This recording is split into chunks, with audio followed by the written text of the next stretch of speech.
My boyfriend is guilt-tripping me into moving in with him, despite knowing my cat is dying, and wants me to pick him over my cat to prove I care about this relationship.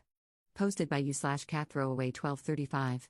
I, 24F, have been dating my boyfriend, 26M, for a little over a year now, and he really wants me to move in with him. There's just one problem, and it's my cat. My cat is 16 and dying. The vet says it would be unwise to expect him to live beyond 6 months. I've had this cat since I was a child, he's been there for me through everything. There are a few reasons I don't want to move.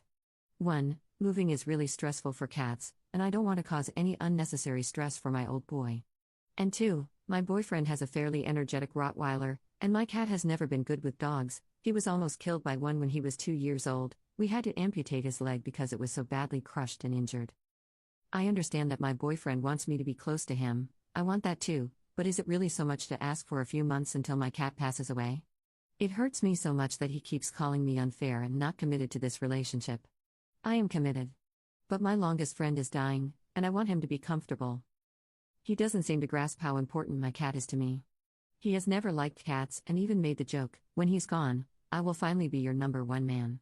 I don't know how to handle this at all. Any advice is welcome. Relevant comments. Commenter. If he has a dog, how can he not understand what it's like to love an animal? Ops response. He doesn't think cats actually have emotions or anything.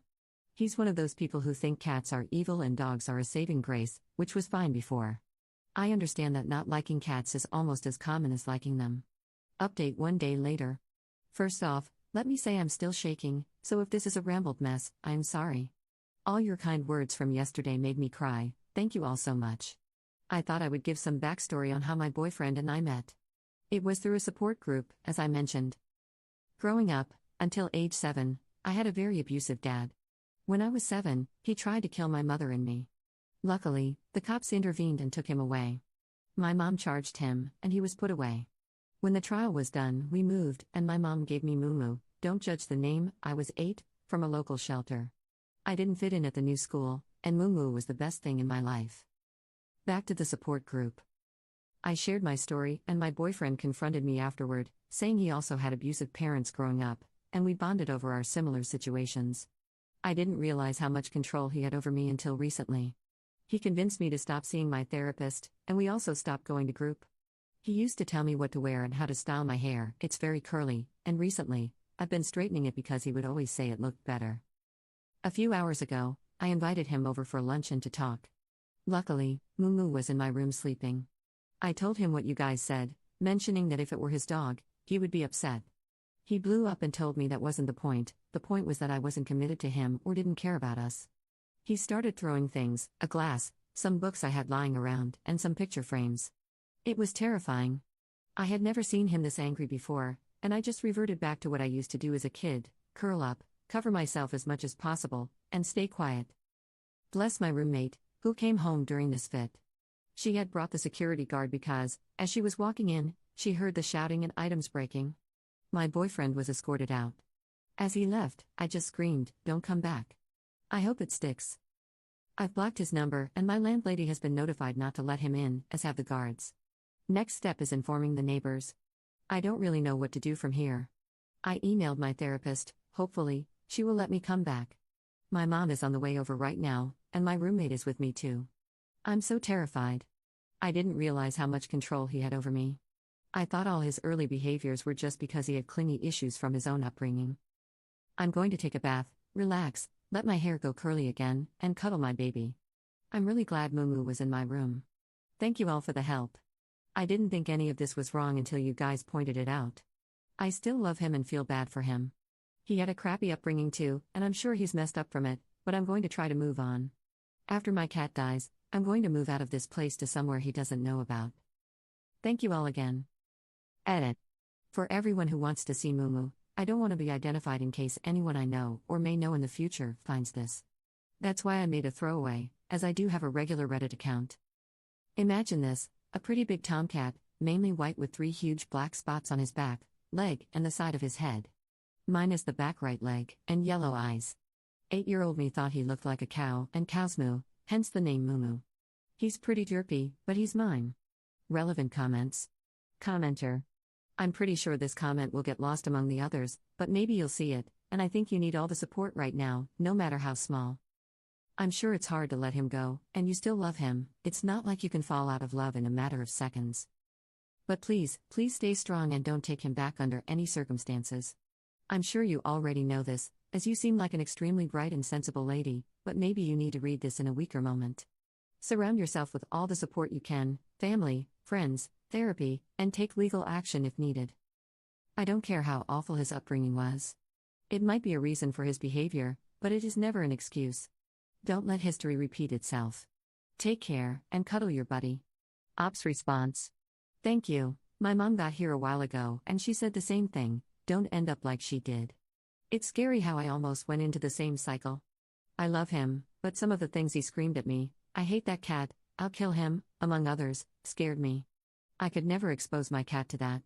I won't go back to someone who would hurt something so close to me. Second update 6 years 7 months later. Hi everyone, this is kind of crazy.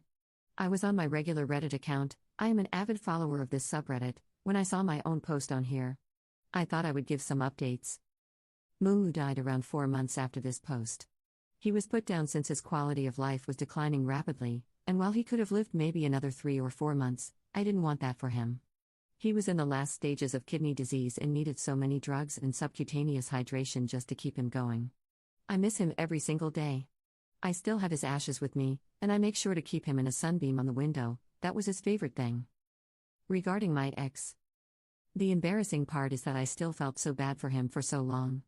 I saw a comment on the original post that said it sounded like I was just looking for validation that his behavior wasn't okay, and I think that's true.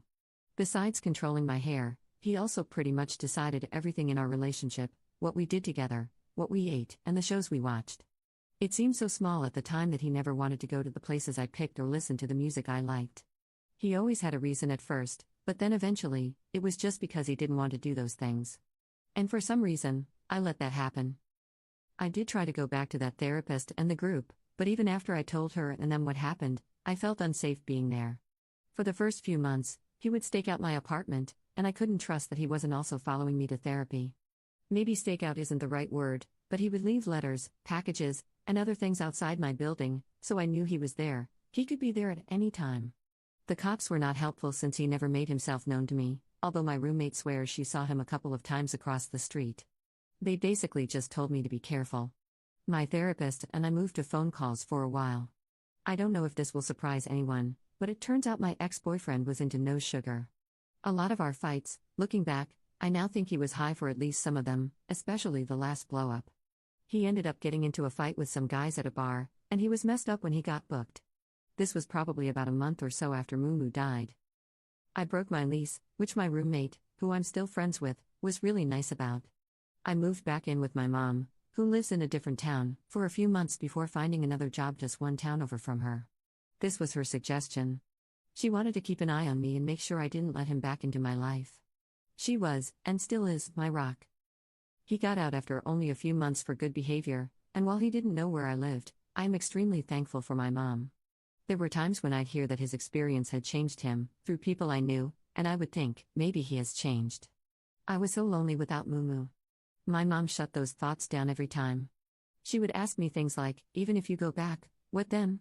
You get married and have kids? Do you think he would be a good father? It was sobering to think of what I experienced as a child being repeated. Eventually, I steeled myself with the help of a new therapist, recommended by my old one, and worked a lot on my self-confidence, on what I deserve. When COVID hit, I had a lot of time to break down parts of my life I hadn't before. I've tried being in relationships since, but there was always this underlying feeling of stress in each one. About 2 years ago, I realized that I think I'm asexual. Sex was always so uncomfortable for me. Even when it was physically enjoyable, I never really wanted the act. I just assumed this was trauma and a fear of intimacy. That's what most people and therapists had told me. I am currently in a relationship with a lovely person, and we are both asexual. We do kiss, but we rarely ever move beyond that. With them, there is no expectation for more. They also come from a less than happy childhood. They were in the foster system, but that isn't my story to share, so I won't. Just know that I am happy. We have been together for a year, and they are so considerate and kind. They bring me flowers at least once a month, make sure I can express myself, encourage my interests, and actually want to hear about them. Most of all, they love my curly hair, and they love cats. I never adopted another cat after Mumu. I think I was terrified for a long time that if I did, they could be used against me. My partner has 2 cats, whom I love. We are currently trying to work out moving in together. My place has a better location, but theirs is larger. We've decided to try and find a completely new place together that we can both agree on, but the process for rentals right now is horrid. There have been 2 places so far that we applied to and didn't get. Anyway, my life is going great. I still have lots of trauma that I live with, but I know I can get back up when I fall. I have people I love who also love me. I probably won't respond to any comments, and I'll most likely delete this account in a few days. I don't need it anymore. But before I did, I thought leaving one last update was called for. Thank you for all your kind words and for helping me find the confidence to get out of that relationship. Much love to everyone.